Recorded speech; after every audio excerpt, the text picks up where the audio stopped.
আজকে দুপুরে কি রান্না করলাম সেই ভিডিওটাই আজকে আপনাদের সাথে শেয়ার করব। হ্যালো এভরিওয়ান, আসসালামু আলাইকুম, welcome back to my new another video. I am ইমা ফ্রম ইমাস ডেইলি লাইফস্টাইল। বেশ অনেক দিন যাবৎ আপনাদের সাথে কোনো রকম কোনো ভিডিও শেয়ার করা হয় না।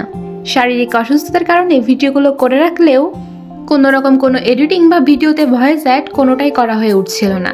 তাই আজকে সকল প্রকার অলসতাকে দূর করে ভাবলাম ভিডিওটা এডিট করতে বসেই পড়ি। যাই হোক, এই ভিডিওটা অনেক দিন আগের, কবে যে করে রেখেছি আমার সেটা খেয়ালই হচ্ছে না। সেদিন আমার খুব আলু বেগুন আর ছোট মাছের চচ্চড়ি খাওয়ার ক্রেভিংস হচ্ছিল, তাই আর দেরি না করে যেইভাবে সেই কাজ। আমি শুরুতেই এখানে বেশ একটা কিং সাইজের আলুকে খুব ভালোভাবে ছুলে নিয়ে সেটাকে কুচি কুচি করে কেটে নিয়েছি। তারপর এখানে একটা বেগুন আমি অ্যাড করেছি। প্রথমে এখানে আমি হাফ বেগুন অ্যাড করেছিলাম, কিন্তু পরবর্তীতে আমার মনে হয়েছিল যে বেগুনটা হয়তো কম পড়েছে, তাই আমি ফুল বেগুনটা এখানে অ্যাড করেছি। আর চচ্চড়িতে আমার টমেটো খেতে অনেক মজা লাগে। আপনাদের কার কেমন লাগে অবশ্যই সেটা কমেন্ট করে জানাবেন। আমি এখানে মাঝারি সাইজের একটা টমেটো অ্যাড করেছিলাম। এই তো আমার চচ্চড়ির জন্য তরকারি কাঁচা কিন্তু অলমোস্ট হয়ে গেছে। আমি আর একটা তরকারি রান্না করেছিলাম সেদিন, সেটা ছিল কলা দিয়ে রুই মাছ। তাই আমি এখানে শুরুতেই কলাগুলোকে খুব ভালোভাবে কেটে নিচ্ছিলাম। কলাগুলো কাটার আগে হাতে অবশ্যই তেল মালিশ করে নিলে কলার যে কষ্টটা সেটা হাতে লেগে থাকে না। তাই আমি এটা কখনোই ভুলি না হাতে তেল মালিশ করে নিতে। যাই হোক, আমি এখানে কলাগুলোকে কেটে নিচ্ছিলাম। আপনাদের কার কার কলার তরকারি পছন্দ সেটা অবশ্যই কমেন্ট করে জানাবেন, এবং কে কোন মাছ দিয়ে খেতে পছন্দ করেন এটা অবশ্যই কমেন্ট করবেন।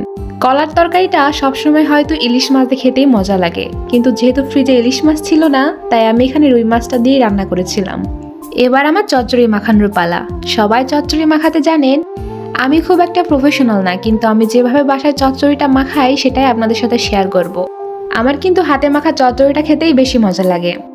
আমি শুরুতে এখানে আগে থেকে কেটে ধুয়ে রাখা আলু, বেগুন এবং বেশ কয়েকটা পেঁয়াজ কুচি এবং কাঁচামরিচ অ্যাড করেছি। তারপর এখানে বাটা মশলা যেমন জিরা বাটা, খুব সামান্য পরিমাণ আদা বাটা, রসুন বাটা অ্যাড করেছিলাম। তারপর শুকনো মশলা, পরিমাণ মতো লবণ, হলুদ গুঁড়া, ধনিয়া গুঁড়া আর খুব সামান্য পরিমাণ শুকনা মরিচের গুঁড়া অ্যাড করেছি। আর তার সাথে অ্যাড করেছিলাম কিছুটা গোটা জিরা। চচ্চড়িটার প্রপার স্বাদ আনতে হলে কিন্তু অবশ্যই এখানে এই সরিষার তেলটাই ব্যবহার করতে হবে। আমার আম্মু সবসময় একটা কথা বলে থাকে যে যখন মনে হবে চচ্চড়িটা মাখাতে মাখাতে অলমোস্ট রান্না করার মতো হয়ে গেছে, তখন বুঝতে হবে যে চচ্চড়িটা পারফেক্ট মাখানো হয়েছে। যাই হোক, তারপরে আমি এখানে খুব সামান্য পরিমাণ পানি ব্যবহার করেছি। তারপর আমি এখানে আগে থেকে কেটে রাখা টমেটোগুলো অ্যাড করেছিলাম। এখনও কিন্তু আমি গ্যাস অন করিনি। তারপর টমেটোগুলো দেওয়া হয়ে গেলে আমি ঢাকনা দিয়ে গ্যাসটা অন করে নিয়েছি। আর এদিকে কলার তরকারির জন্য আমি আগে থেকে মাছ ভাজি করে রেখেছিলাম। তারপর স্বাভাবিক যেটা রান্নার প্রসেসিং সেভাবেই আমি কলার তরকারিটা রান্না করেছি। আমি এখানে তেল গরম করে তাতে পেঁয়াজ অ্যাড করেছি এবং বাটা মশলা যেমন রসুন বাটা, কাঁচামরিচ বাটা, জিরা বাটা অ্যাড করেছি এবং খুব সামান্য পরিমাণে পানি অ্যাড করেছি যাতে মশলাগুলো লেগে না যায়। তারপর লবণ এবং হলুদ দিয়ে আমি মশলাগুলোকে খুব ভালোভাবে কষিয়ে নেব। এবার চচ্চড়িতে যখন দেখবে এইভাবে বলক উঠে গেছে, তখন আমি আগে থেকে ভেজে রাখা ট্যাংরা মাছ অ্যাড করেছি। যেহেতু বাসায় খুব বেশি পরিমাণে মাছ ছিল না, এখানে মাছের পরিমাণটা তরকারি অনুযায়ী কমই হয়ে গিয়েছে। যাই হোক, ব্যাপার না। তারপর মাছগুলোকে দিয়ে আমি খুব আলতোভাবে তরকারির সঙ্গে মাছগুলোকে মিশিয়ে নিব। তারপর আবার ঢাকনা দিয়ে রাখবো। এই পাশে যখন মশলাটা কষানো হয়ে গিয়েছে, তখন আমি এর মধ্যে আগে থেকে কেটে ধুয়ে রাখা কলাটা অ্যাড করেছি। তারপর মশলার সঙ্গে কলাগুলোকে খুব ভালোভাবে মিশিয়ে নিয়ে আমি এখানে খুব সামান্য পরিমাণে পানি অ্যাড করেছি কলাগুলোকে কষানোর জন্য। তারপর আমি ঢাকনা দিয়ে রাখবো। ঠিক এই পর্যায়ে ঢাকনাটা উঠিয়ে দেখলাম যে পানিটা অলমোস্ট শুকিয়ে গিয়েছে। এবার আমি এর মধ্যে মাছগুলোকে অ্যাড করে নিয়েছি এবং ঝোলের পানি অ্যাড করব। এই তো, এবার এই ঝোলের পানিটা শুকিয়ে গেলেই আমার কিন্তু তরকারি রান্নাটাও কমপ্লিট হয়ে যাবে। কলা আমার বরাবরই পছন্দ, সেটা ভর্তা হোক, ঘন্ট হোক বা তরকারি। আমি সব রকমভাবেই কলাটা খেতে পছন্দ করি।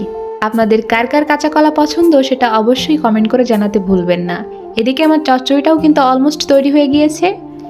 আমি এখানে একেবারে ঝোলটা শুকাইনি, একটু গা মাখা ঝোল থাকতেই আমি এই তরকারিটাকে নামিয়ে নিব। এই তো আমার কলার তরকারি রান্না শেষ। আমি খুব সিম্পলভাবে রান্না করতে পছন্দ করি। আর এদিকে আমার চচ্চড়িটাও অলমোস্ট তৈরি হয়ে গিয়েছে। যাই হোক, আজকে এই পর্যন্তই। ভিডিওটা কেমন লাগলো অবশ্যই জানাবেন। পরবর্তী ভিডিও পেতে অবশ্যই আমার পেজটিকে ফলো করে পাশে থাকবেন এবং লাইক কমেন্ট শেয়ার করতে অবশ্যই ভুলবেন না। দেখা হবে নেক্সট ভিডিওতে। টাটা।